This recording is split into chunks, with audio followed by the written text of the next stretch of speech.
Do you claim that this is an attack on the press? Yes. Do you claim it? On record? I do. We just want to say nga na ang trabaho naman ng NBI is to look after criminal activities, no? Let me set the record straight immediately na baka kasi sabihin na it curtails freedom of expression. We don't investigate opinions, no? What we investigate are crimes, no? Hindi pagsikil sa malayang pamamahayag kundi nais lamang nilang maprotektahan ng publiko laban sa fake news. Ito ang iginiit ni National Bureau of Investigation Director Attorney Melvin Matibag matapos arestuhin ng founder at Chief Executive Officer ng Peanut Gallery Media Network na si Praco Mabanta at 4 na kasama nito kagabi. Ayon sa NBI, ang pagdakip sa social media personality ay bunson ng reklamo mula sa kampo ni dating House Speaker Martin Romualdez patungkol sa umano'y pangingikil nila Mabanta 2 linggo na ang nakararaan. Based on the complaint, meron ng initial talks since a year ago, pero nabuhay lang siya ulit with respect to a representative of the complainant.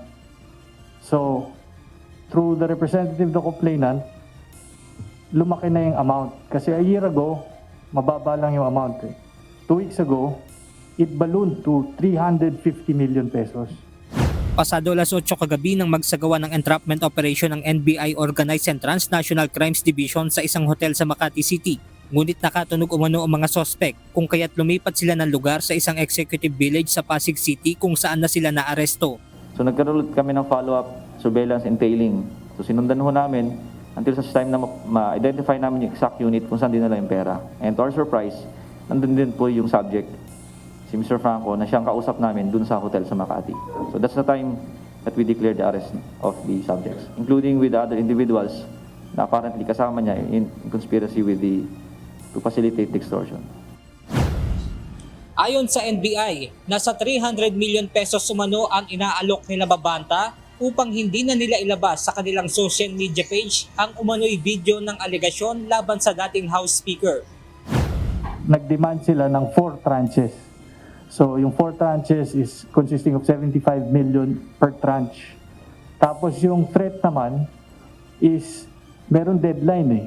So kung hindi masettle yun, May 5 mag-release sila ng first part 1 ng video kasi merong pinadala una, teaser, kung saan makikita nga na yung complainant is damaging yung kanilang publication.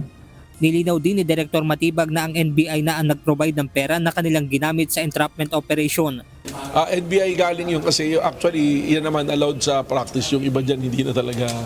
Merong mga real na money dyan tapos may mga budol money. Na ba yun dapat? Samantala, maghahain naman ng NBI ng cyber warrant upang masuri ang mga gadget na ginagamit ng mga naarestong suspect.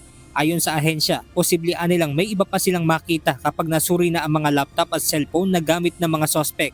If you are arrested tapos related sa crime yung gadgets, under the law, pwede na namin siyang kuhain as evidence at pwede na rin namin buksan. Pero we will approach it with caution na pwede namin apply namin ng cyber warrant so that we will be very, very fair on the dealings dito sa mga ganitong kaso. Sa isang pahayag, sinabi ng Peanut Gallery Media Network o PGMN na inosente sila at setup lang umano ang nangyari. Ayon pa sa PGMN, wala nilang nangyaring pangingikil at pagbabanta na galing sa kanila. Maging ang mga ebidensyang ipinakita ay pawang one-sided lamang at handa sila na patunayan ito. Dagdag pa ng PGMN, sa loob nila ng 5 buwan ay maingat ang kanilang ginawang pagsasaliksik sa isyu ng korupsyon sa bansa na kinasasangkutan umano ni dating House Speaker Martin Romualdez. Fully edited na rin nila ang naturang 90 minutes na video na may mga matitibay na ebidensya at nakahanda ng i-release sa kanilang social media account. Matapos iharap sa media ay isinailalim naman sa inquest proceeding ang mga naarestong suspect na posibleng maharap sa reklamong robbery extortion. Benedict Samson, UNTV News and Rescue. Diyos ang aming sandigan, serbisyo publiko ang aming pinahahalagahan.